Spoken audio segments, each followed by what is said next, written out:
అందరికీ నమస్కారం అండి. ఇప్పుడే అందిన తాజా వార్త సుప్రీంకోర్టు తీర్పు విడుదల, సుప్రీంకోర్టు సంచలనం. ఈ వీడియోలో వీటన్నిటి గురించి పూర్తి వివరాలు అయితే తెలుసుకుందామండి. సుప్రీంకోర్టుకి సంబంధించి కీలక తీర్పులన్నీ కూడా మన ఛానల్ ద్వారా అప్డేట్స్ అయితే ఇస్తుంటాం కాబట్టి ఛానల్ని సబ్స్క్రైబ్ చేసుకోండి, వీడియోని ఒక లైక్ చేయండి. భారత భూభాగాన్ని పాకిస్తాన్తో పోల్చడం సరికాదు అని చెప్పేసి సుప్రీంకోర్టు తీర్పు అయితే వెలువరించడం జరిగింది. మహిళా ద్వేషి అనే భావన కలగకుండా న్యాయస్థానాలు అప్రమత్తత పాటించాలి. కర్ణాటక హైకోర్టు జడ్జిపై సుమోటో విచారణ ముగిస్తూ సర్వోన్నత న్యాయస్థానం వ్యాఖ్యలు చేయడం జరిగిందండి.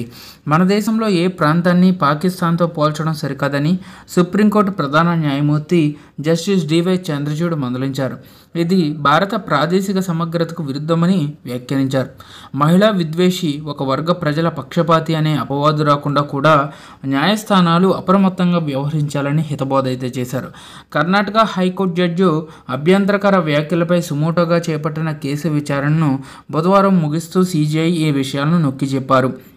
ఈ నెల 21న హైకోర్టు న్యాయమూర్తి బహిరంగ క్షమాపణ చెప్పడంతో సుమోటో కేసును విరమిస్తున్నట్లు తెలిపారు.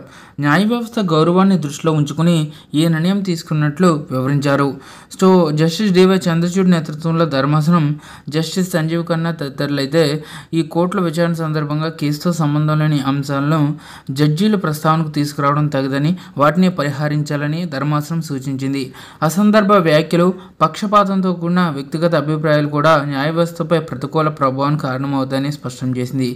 దీంతో సుప్రీంకోర్టు అయితే ఈ మేరకు కీలక నిర్ణయం అయితే తీసుకోవడం జరిగిందండి. ఇదండి వాళ్ళ ఈ సుప్రీంకోర్టుకు సంబంధించి వచ్చిన తాజా అప్డేట్స్.